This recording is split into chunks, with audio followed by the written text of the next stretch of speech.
नमस्कार, मैं हूं अतुल सिंघल। स्वागत है आपका हमारे खास कार्यक्रम नमो इम्पैक्ट में। दोस्तों, आजकल दो मुद्दे चर्चा में हैं, दोनों पर हम चर्चा करेंगे अपने पैनलिस्ट डॉक्टर नंदकिशोर गर्ग से। पहला मुद्दा तो ये है कि ईवीएम का मामला एक बार फिर तूल पकड़ गया है और राहुल गांधी, जिनको 99 सीटें मिली हैं, उन्होंने फिर कहा कि ये गलत तरीके से ईवीएम काम कर रही है। साथ में अब बैलेट पेपर से ही चुनाव होने चाहिए, निष्पक्ष चुनाव होते तो कांग्रेस पूर्ण बहुमत में, या ये कहिएगा कि जो विपक्षी दल इंडी गठबंधन वो पूर्ण बहुमत में आता और बीजेपी को उल्टे यानी 100 सीटों में सिमट जाती। तो क्या है पूरा मुद्दा, जानते हैं डॉक्टर नंदकिशोर गर्ग से। डॉक्टर साहब, जो राहुल गांधी का जो बयान है, इसका समर्थन विपक्ष के दूसरे नेताओं ने, अखिलेश जैसे ने भी किया है।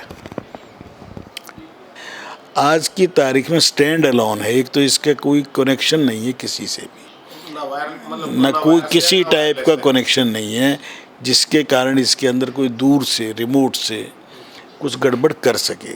गड़बड़ एक ही तो होती है ना, मैं यहाँ बैठे, जैसे कल आपने पढ़ा हो अखबार में, 40 किलोमीटर दूर बैठकर रोबोट से सर्जरी कर दी।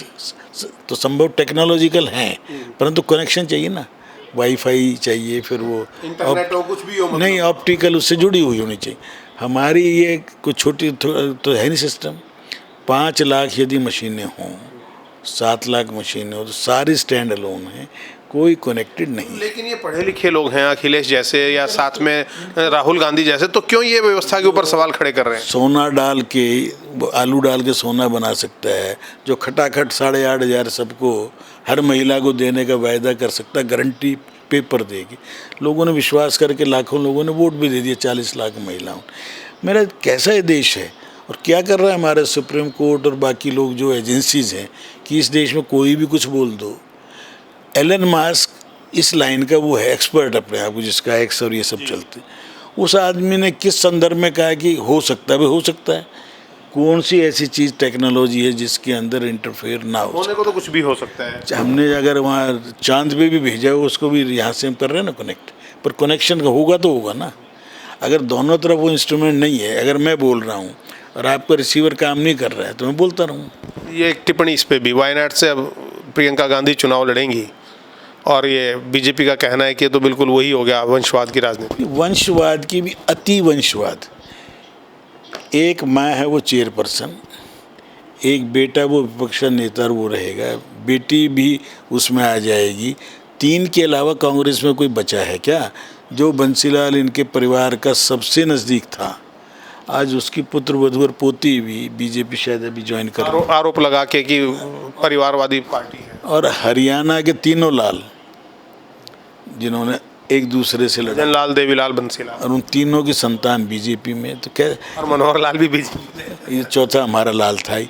ये बड़ी अजीब है। कौन सा सांप्रदायिक है? कांग्रेस में रहेगा तो सेकुलर है, बीजेपी में आके सांप्रदायिक। आज की तारीख में नाना पटोले बीजेपी का सांसद रहा है, महाराष्ट्र का अध्यक्ष है, वो क्या है? सेकुलर है या सांप्रदायिक है? सारे ही इनके नेता, अजय जो आज उत्तर प्रदेश का अध्यक्ष अजय राय, मोदी जी के सामने चुनाव लड़ा, 2 बार का मेरा विधायक है, परिवार है उसका मर्डर हुआ उनके परिवार। तो ये सांप्रदायिक कब था वो और सेकुलर हो गया। चलिए, ठीक है, अनडिफाइंड टर्म है। इस लोगों को अवसरवादिता, किसको अवसरवादिता के भी प्रकाश था। गिरे हुए लोग, निकम्मे लोग जिनको वोट देने वाले, उनसे गिरे हुए लोगों जो जाति के आधार पर वोट देते हैं। यादव के केवल 5 यादव रह गए पूरे यूपी में, बाकी सारा यादव ही नहीं पैदा होना बंद हो गए क्या, जो नेता बनेंगे या MP बनेंगे? क्यों इस देश को इतना उलझा रखा जातिवाद में? उलझाने वाले विषय एक और, चूंकि आप शिक्षाविद भी हैं और वो आजकल करंट टॉपिक भी है, नीट का एग्ज़ाम। बड़े उस पर आरोप लग रहे हैं कि इसमें धांधलेबाजी हुई है, बच्चे परेशान हैं और पूरी व्यवस्था पर एक फिर प्रश्न चिन्ह है। इस देश की व्यवस्था को तोड़ने के लिए अराजक तत्वों का, नक्सलवादियों का, अर्बन नक्सल का जो एक गठजोड़ है, वो यहाँ यानी पूरे विश्व में है। वो दिक्कत आज की तारीख में फ्रांस में भी है तो जर्मन में भी है, अमेरिका में भी है। ये सारे सिस्टम को जो थोड़े हैं परंतु ओवर इंटेलिजेंट हैं, जिनको कोई व्यवस्था पसंद नहीं है। आज नीट का एग्ज़ाम है, 24 लाख स्टूडेंट हैं। क्यों? जितना लिबरल सरकार होती जाएगी ना, उतनी प्रॉब्लम बढ़ेगी। 24 लाख क्यों हैं? इंजीनियरिंग में 10-11 लाख है तो क्योंकि 1-1, 2-2 साल के ड्रॉप आउट जुड़ के हो जाते हैं। सीटें 1 लाख प्लस हो गई हैं, पहले 50,000 थी जिसने मोदी जी आए, आज 1 लाख प्लस मेडिकल की सीटें हैं। उसके बावजूद लेने वालों की इच्छा ज़्यादा है। झगड़ा क्या है? पेड सीट के ऊपर और फ्री सीट के ऊपर। एम्स जैसे बड़े बड़े अच्छे मेडिकल कॉलेज जो हैं देश के, वो सारे बिना फीस हैं प्रैक्टिकली, और उसके पैरेलल आधी सीटें उनके पास हैं जो पेड हैं। प्रॉब्लम इसको कोई समझ ही नहीं रहना, कोई मीडिया में इस पर डिस्कस करता है। पेड सीटों का अलग से एक इम्तिहान ले लो अगले सालों के। इसमें 24 लाख बच्चे हैं, कौन सा ऐसा सिस्टम है जहाँ 24 लाख लोगों का इम्तिहान हो के 5,000 सेंटरों में 3 जगह शिकायत है? लेकिन शिकायत तो है ना। देखिए, जो व्यवस्था के अंदर जो गड़बड़ी है वो तो ठीक हो जाएगी, लेकिन 3 सेंटर पे अगर ऐसा हुआ है, शिकायत का मतलब कंफर्म कैसे मान लेगा कोई भी आदमी? शिकायत की एक ही सेंटर पे ऐसा देखने में 10-20 बच्चों का टॉप है, या एक ही ज्यादातर सारे बच्चे पास? उन तीनों सेंटरों की गहन जांच होनी चाहिए और उसमें सबका रोक के फिर से जैसे किया है, जिनको ग्रेस मार्क्स दिए, यही तो डिमांड करते हैं। ग्रेस मार्क्स दे तो दे दिए, गलत दे दिए, ठीक दे दिए। आज की तारीख में झज्जर का झगड़ा है ना कि वहाँ 7 इतने टॉपर हो गए पूरे देश में, 70 में से 7 एक जगह क्यों हो गए? तो कॉन्सिडेंस कुछ भी, मैं कह रहा हूँ उसके बावजूद बिहार में नकल का माफिया सारे बिहार से क्यों चलते हैं? हर चीज़ के सारे झारखंड और माफिया से साइबर क्राइम क्यों होता है जवाब किसी के पास? नहीं हो सकता।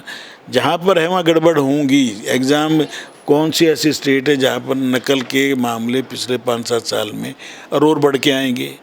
30 लाख का पेपर जो खरीद रहा है वो 1 करोड़ की सीट खरीदने की। क्या कहते हो कि जो 3 सेंटर हैं इनकी जांच हो या इन पे दोबारा एग्जाम हो, या क्या जांच हो? यदि कुछ भी गड़बड़ मिले तो वहाँ का सारा रिजल्ट कैंसिल करके फिर से लेना चाहिए। केवल उतने बच्चों का? केवल उतने। मैं 24 लाख बच्चों को, उनके 1 करोड़ माँ बाप को आपने परेशान कर रखा है, अंधेरे में कर रखा है, अभी बिना मतलब की बहस कर करके।